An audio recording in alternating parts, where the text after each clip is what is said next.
એકદમ ટેસ્ટી અને પ્રોટીનથી ભરપૂર મગનું શાક બનાવીશું. આ મગનું શાક છે એ મેં થોડું અલગ રીતે બનાવેલું છે, જેમની અંદર ખટાશમાં મેં દહીંનો ઉપયોગ કર્યો છે. તો સૌથી પહેલાં તો આપણે છે એ મગને બાફી લઈશું. તો મેં અહીંયા બાફેલા મગ પહેલેથી જ તૈયાર રાખેલા છે. તો પહેલાં આપણે એક બાઉલ લઈ લઈશું. બાઉલની અંદર 1 કપ જેટલું મેં દહીં લીધું છે. દહીં થોડું ખાટું લેવાનું છે. ત્યારબાદ આપણે 1.5 ચમચી જેટલો ચણાનો લોટ એડ કરી દઈએ. અડધી નાની ચમચી જેટલો હિંગ, અડધી નાની ચમચી હળદર પાવડર, લાલ મરચું પાવડર, ત્યારબાદ ધાણા જીરું પાવડર એડ કરી દઈશું. અડધી નાની ચમચી જેટલો ગરમ મસાલો અને મીઠું સ્વાદ અનુસાર. તો અહીંયા મીઠું છે એ આપણે વધારે એડ નથી કરવાનું, કારણ કે મગ બાફતી વખતે પણ મગની અંદર આપણે મીઠું એડ કરેલું જ હોય છે. તો બધા જ મસાલાને છે એ દહીં સાથે એકદમ સરસ રીતે મિક્સ કરી લઈશું. તો અહીંયા આપણું દહીં છે એ બનીને બિલકુલ તૈયાર થઈ ગયું છે. તો હવે આપણે શાક માટેનો વઘાર તૈયાર કરી લઈએ. તો એ માટે એક પેન લઈ લઈએ અને પેનમાં મેં 2 થી 3 ચમચી જેટલું તેલ લીધું છે.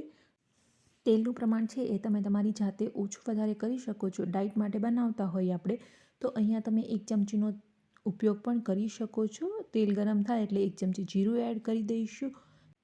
જીરું સતરાઈ જાય એટલે ત્યારબાદ આપણે એમની અંદર આદુ મરચી અને લસણ એડ કરી દઈશું. તો આ બધી વસ્તુની મેં છે પેસ્ટ નથી તૈયાર કરી, આ રીતે એકદમ ઝીણી ચોપ કરીને એડ કરવાની છે, જેનાથી એમનો ટેસ્ટ ખૂબ જ સરસ આવશે. તો આદુ મરચી અને લસણ છે એમને પણ તેલની અંદર એકદમ સરસ રીતે સાંતળી લેવાનું છે, જેનાથી જે લસણનો કાચો ભાગ છે એ એમનો ટેસ્ટ ના આવે. તો આદુ મરચાં અને લસણ અહીંયા સતળાઈ ગયા છે.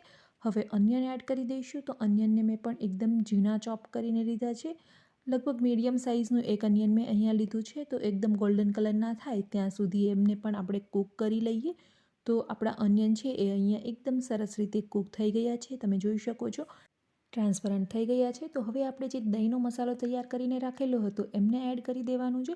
તો દહીંની અંદર આપણે બધા જ મસાલાઓ છે પહેલેથી એડ કરી દીધા છે, જેનાથી આપણે શાકની અંદર બાકીના કોઈ પણ મસાલા એડ કરવાની બિલકુલ જરૂર નથી. તો આ સ્ટેજ પર આપણે ગેસની ફ્લેમને છે એ મીડિયમ કરી દઈશું અને મીડિયમ ફ્લેમ પર લગભગ અડધો મિનિટ માટે દહીંને પણ સાંતળી લેવાનું છે. તો અહીંયા જોઈ શકો છો કે આપણું દહીં છે એકદમ સરસ રીતે સતળાઈ ગયું છે અને એમાંથી છે એ થોડું ઓઇલ પણ છૂટું પડવા લાગશે. તો દહીંને આપણે અહીંયા વધારે નથી સાંતળવાનું. જો તમે વધારે પ્રમાણમાં સાંતળશો તો દહીંની અંદર છે એ પાણી છૂટું પડવા માંડશે. એટલે ગેસની ફ્લેમને આપણે એકદમ મીડિયમ રાખવાની છે, અથવા તો તમે થોડી વાર માટે ગેસની ફ્લેમને બંધ પણ કરી શકો છો. હવે આપણે જે મગને બાફીને રાખેલા હતા એ મગ એડ કરી દઈએ. તો મગને બાફતી વખતે મેં મીઠું ઓલરેડી એડ કરેલું છે. તો જરૂરિયાત જણાય તો તમારે પાણી એડ કર્યા પછી એક્સ્ટ્રા મીઠું એડ કરવાનું છે, કારણ કે દહીંની અંદર પણ આપણે મીઠું એડ કરેલું છે. તો હવે દહીં અને આપણા જે મગ છે એમને એકદમ સરસ રીતે મિક્સ કરી લઈએ. તો અહીંયા મસાલો એકદમ સરસ મિક્સ થઈ ગયો છે.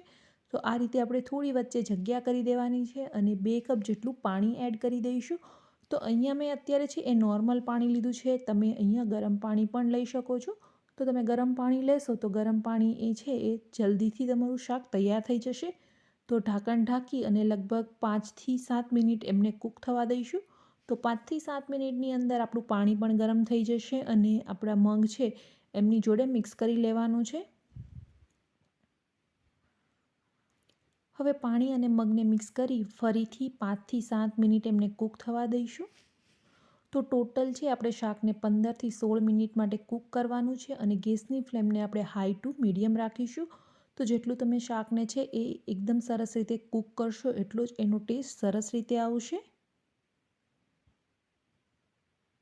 તો અહીંયા આપણું મગનું શાક છે એ બનીને બિલકુલ તૈયાર થઈ ગયું છે. તો ગેસની ફ્લેમને આ સ્ટેજ પર આપણે બંધ કરી દઈશું અને શાકને સર્વિંગ બાઉલમાં લઈ લેશું. તો મગના શાકની આ રેસીપી તમને કેવી લાગી કમેન્ટ કરીને જરૂરથી બતાવજો અને ચેનલ સબસ્ક્રાઈબ નથી કરી તો સબસ્ક્રાઈબ કરી અને બાજુમાં રહેલા બેલ આઇકન પર ક્લિક કરી દેજો, જેનાથી તમને ડેઈલી નોટિફિકેશન મળતી રહે.